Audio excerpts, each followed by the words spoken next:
Joining us now as we unpack the financial results for the 6 months to end August of Famous Brands is the company chief executive, Kevin Hedderwick.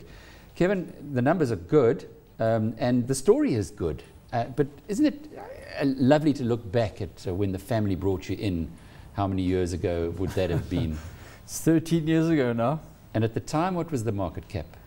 About 65 million. Nearly 10 billion rand today. I'm sure they must be pretty happy with that decision.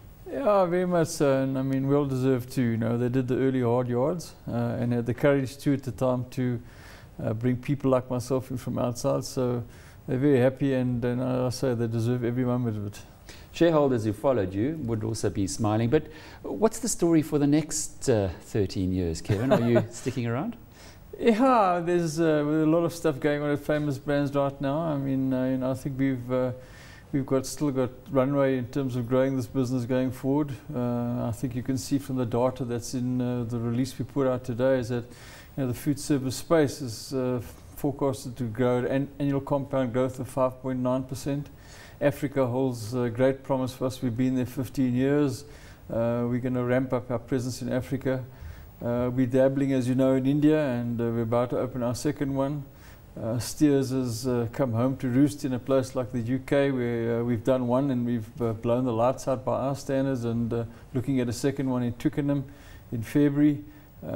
Lots of opportunity for us to still go back up the supply chain and, you know, build a manufacturing capability. So we're in a great space. Why are we so good at fast foods when we expand internationally? And I ask that with you know, a lot of humility, because South African companies have got their butts kicked in many areas when they've gone internationally, but fast food we seem to be doing well. Nando's, yourselves? Yeah, I think that I think you got to be careful though in terms of saying is that we're that good. I think that there's certain markets where the barriers to entry are just so high is that you're going to get your backside kicked. I think the Nando's story is a phenomenal one, is that it's a product that's completely trades in a space of its own. I mean, I think that they also had to work hard in the beginning. I think in the first 10, 12 years, if you asked Robbie, they didn't make any money in the UK. So I think what you've got to do is pick the markets and pick the moments. And I think the India one is a case in point. I think India shows us a market that is huge in terms of size, underserviced in terms of what we call the organized market. A country that's gravitating from the disorganized to the organized market. And you have a business there like Domino's Pizza has 500 pizza outlets in a place that's the size of India, 1.6 billion people. So that'll just show you in a South African market where we've probably got 25, 30 million active consumers. Debonair's on its own is nearly 500 restaurants. So I think you've got to look at the marketplaces in terms of, are they underserviced, are they emerging, is it politically stable, is the economy turning, and those are the markets you want to get into. But I think to rush into the organized, sophisticated markets, the Americas of the world and the Australias and the UKs, I mean, it's tough. You know. So you must pick them. Much better idea to go to India. Debonair's in Mumbai. Yeah. Just tell us a little about, first of all, the decision to go there, and secondly, what the reaction's been. Yeah, it was never on our radar screen. In fact, the family pitched up and said, look, they've been scanning the horizon, and you know, they've done some work looking at potential partners in the Americas and the Australias, and they found this South African business called Famous Brands. They spent 7 days with us. They loved what we did. They're a business that's primarily logistics and freighting, but want to get into the food service space because they see the potential. I mean, they did a phenomenal amount of work in terms of the potential of that particular market. And I must say I was ambivalent. And they said, well, you know, you have to come and have a look yourself. And when I went out there and I looked at the marketplace, and I think the thing that got to me was the fact that the market was underserviced and that there was a movement towards pizza as a product and a brand. And so, yeah, we've done it together with them. We've opened one with a lot of hype in the first one. Obviously, it's settled down now. Where is it in Mumbai? In Dhiren. That's the neighborhood school. Is it what I'm getting at? Is it in the city centre or is it in one of the suburbs? It's sort of outside the suburbs, but very close to where one of the major rail stations are. So lots of, well, everywhere in Mumbai, there's lots of feet. They're serious players. They're a family business, been around for 50 years. Who are they? The name? D1. D1 Hospitality, that's what they they trade as the Parek Group, but the hospitality business is called D1. As I say, family business, been around for 50 years. I mean, they're serious players. They built, when I went out to the opening of the first restaurant, they built a state-of-the-art central kitchen, which is astonishing. And I think that's just an indication of their commitment to taking the business and growing it. So we're about to open a second one in November, even though the first one has quietened down a bit. But, you know, going into markets like India is like playing test cricket. It's not a one-day game. This is a test match. So, you know, we're ready to go and bat in a test match.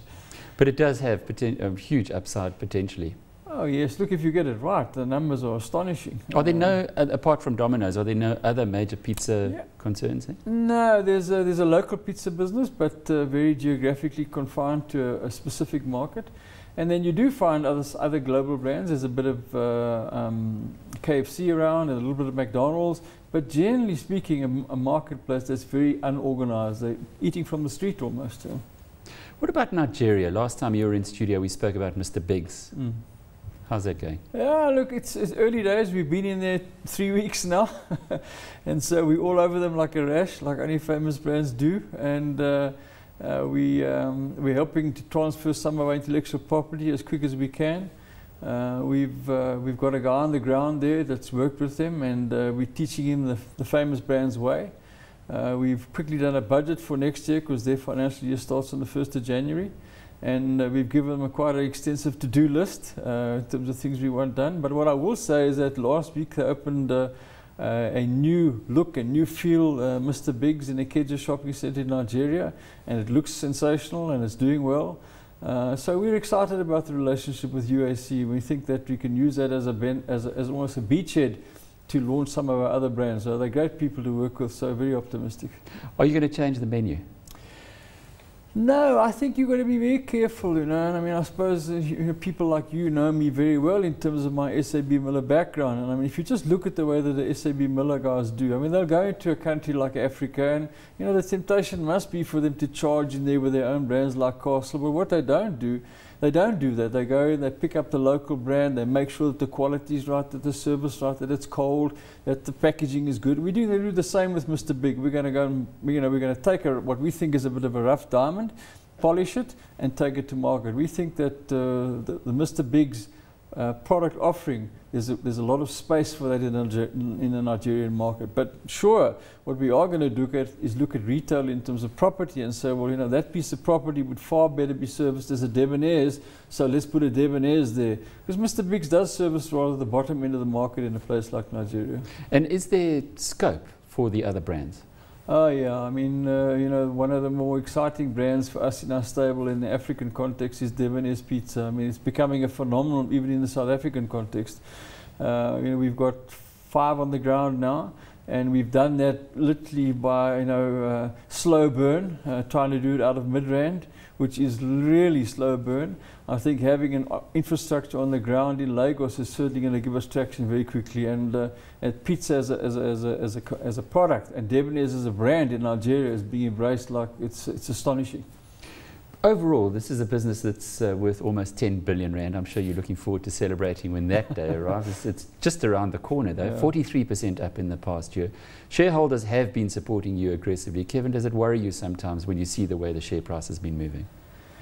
I must say is that personally, I don't pay a lot of attention to the share price. My view is that the share price will sort of take care of itself. You know, we're in the trenches every day doing what we ought to do. I mean, we're building a wonderful business. It's about building brand capability, logistics capability, and manufacturing capability. And I mean, the business model is rock solid. I mean, we see that for as long as we're building brands at the front end of the business, the logistic business works well, the manufacturing business works well, and we're in a great space. If you think about food service in South Africa, I don't want to say that we're recessionary proof, but I mean, you know, turning in these kind of numbers will give the market some sort of idea about, you know, what this business is about. And the more time that I have to spend talking to the marketplace, the investment community and the analysts, the more they're buying into the story.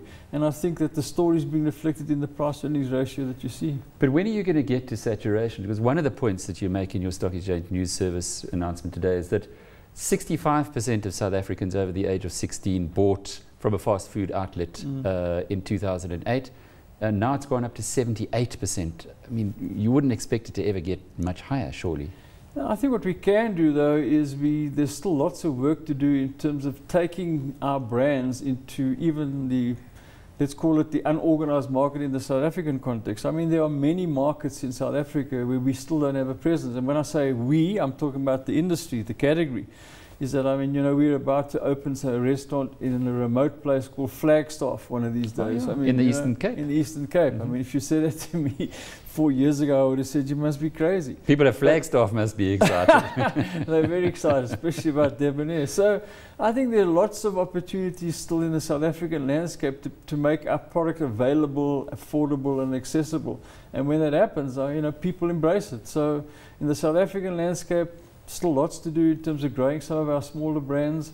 In Africa, of course, is huge potential for us. Kevin, just to close off with, it's always a lovely story, but it was interesting to see that you are now internally providing the coffee, only now, for some of your brands, Mug and Bean, Figo, Europa. Yeah. Why has it taken so long to do that, and what's the impact of that? Yeah, we think it's happened very quickly, because what we would do is, we acquired this little coffee company, I think, last year.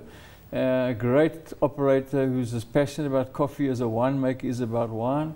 And I mean, one of the things we did was we went for the low-hanging fruit, and the big piece of low-hanging fruit, it had to be Wimpy. So we went in, got the Wimpy recipe right, you know, started delivering Wimpy coffee to Wimpy franchisees out of our own coffee company. And once we ticked that box, started to work on the recipes of things like Mug and Bean. And so I think that we've done very well in terms of getting all the different brands into that coffee business. Because that's your business, is supplying your franchisees. Yeah, look, I mean, I think that's what Famous Brands model is. What's attractive about this model, and also I think it's going to be a tribute to the management at the place, is that we have the ability to integrate these the other parts of the business into our core business very quickly. I mean, right now, as I speak to you, only this year we acquired a business called Turn and Tender, which had a very small meat processing plant on the side of it. I mean, within the next week, we'll be using that facility to provide choice meats to some of our other restaurants.